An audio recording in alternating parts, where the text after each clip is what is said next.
What's up everyone, it's Bucky and welcome to your third Java tutorial.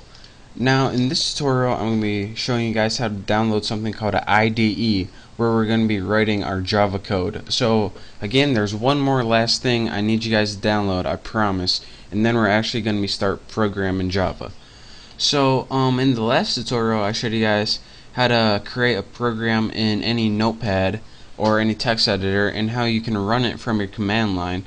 But the only problem with this, and it's kind of a big problem, whenever you have a program like this in a regular text editor, and say you have like a 1,000-line program, whenever you try to compile it and run it, if something's wrong with it, you have no idea what's wrong and you don't even know where to look. Therefore, it's sometimes useful to get a better editor just for Java, made specifically. So that's why we need to download something called an IDE. And I'm going to show you guys how to do that right now. Go ahead and open up your internet browser and go ahead and click eclipse.org. And Eclipse is pretty much a special text editor for only Java. So once this loads, go ahead and on the main page you're going to see something called downloads. Go ahead and click downloads. Now this is going to give you a couple downloads to click from. What you want is either the first one or the second one. I got the first one just because it includes a little more. And go ahead, and if you're on Windows, go ahead and click Windows.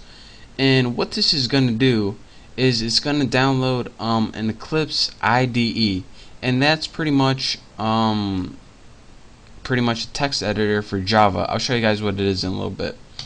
But where it's going to be is if you go to computer and then go to wherever your downloads are, you're going to have something called a zip folder. What you need to do is extract. You're going to have a folder like this right here. What you need to do is right click it and press extract all. Then once you click extract all, it's going to give you a little wizard. Once you extract all that information, you're going to get a regular folder like this. This is pretty much like compressed stuff. And to get all the information out, you need to extract it. That's what you do with any zip folder, by the way. Now, once you have your regular folder, you can double click it, and now your Eclipse program is in this. And it's the little one that says application with a little Eclipse logo next to it. And what I did is I right clicked it and I created a shortcut, or you can press send to desktop, and this gives you, instead of having to go through your computer hard drive, you have a nice little shortcut on your computer right here where you can just click it and start writing Java programs. So again, it's just a basic download. I just want to show you guys, walk you through it a little bit. But once you do all that, you have the Eclipse program on your computer. So double click that and your Eclipse program starts running. Just select the default workspace, anyone is fine. And what this program does is allow you to edit code. So another cool thing about this, it has a compiler built right into it, so we can just run our code right from the same program and you don't have to mess around in the command line. So what we need to do first is go ahead and press File, New, Project, or Java Project, doesn't matter what one. Go ahead and press Java Project. Now you need a project name. I'm going to name mine Bucky, and go ahead and press Next, and then go ahead and press finish. You probably could press finish, but now you have a project named Bucky, and it just puts everything into a project. So you can, if you're working on like a different Java thing for a different company, but for here we're only going to be working with one project, so we only needed to do that once. Next, you have a project called Bucky on the left hand side of your screen, and go ahead and press this little arrow and it decollapses or expands this little pane. And you're going to see something called a JRE system library and a source. We want to work with the source file, so go ahead and right click this and press new class. Since we want to create, if you remember, everything is in class in Java. So go ahead and click this, and you got to name your class something. Go ahead and I'm going to name mine apples, and go ahead and press finish. Now, as you can see, it already starts writing the code for us, public class. Now, I'm not going to be teaching you how to write code in this tutorial. I already have a class named Apples from last tutorial. So I just wanted to get you guys set up in Eclipse in this tutorial. So let me go ahead and paste a program I already wrote. It's the same program I wrote in the last tutorial. And now once you have a program, I'm just going to show you guys how to run it, and then in the next tutorial I'm going to show you how to write everything.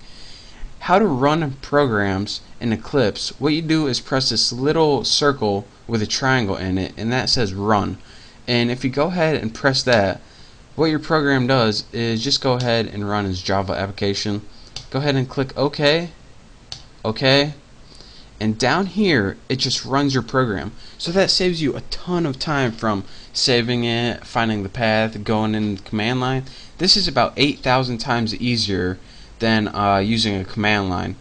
So again, follow those instructions, and I want to show you guys one more reason why this is useful. In the command line in Notepad, if we had an error, then it would just mess up and it wouldn't tell us what's wrong. In this one, say instead of system we wrote syst something like that.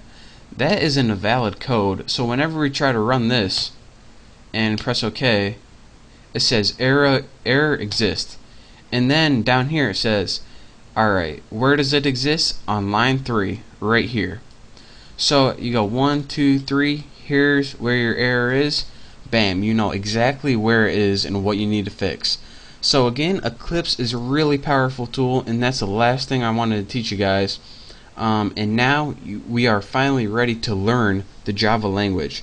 So now that you have done all of that, make sure to check out my next tutorial where I'm going to be teaching you what all this crap finally means, and finally how to write the Java language in syntax. So again, I want to thank you guys for watching. I thank you guys for sticking with me running all of these programs and getting Java set up. I know it's a pain in the butt, but thank you guys.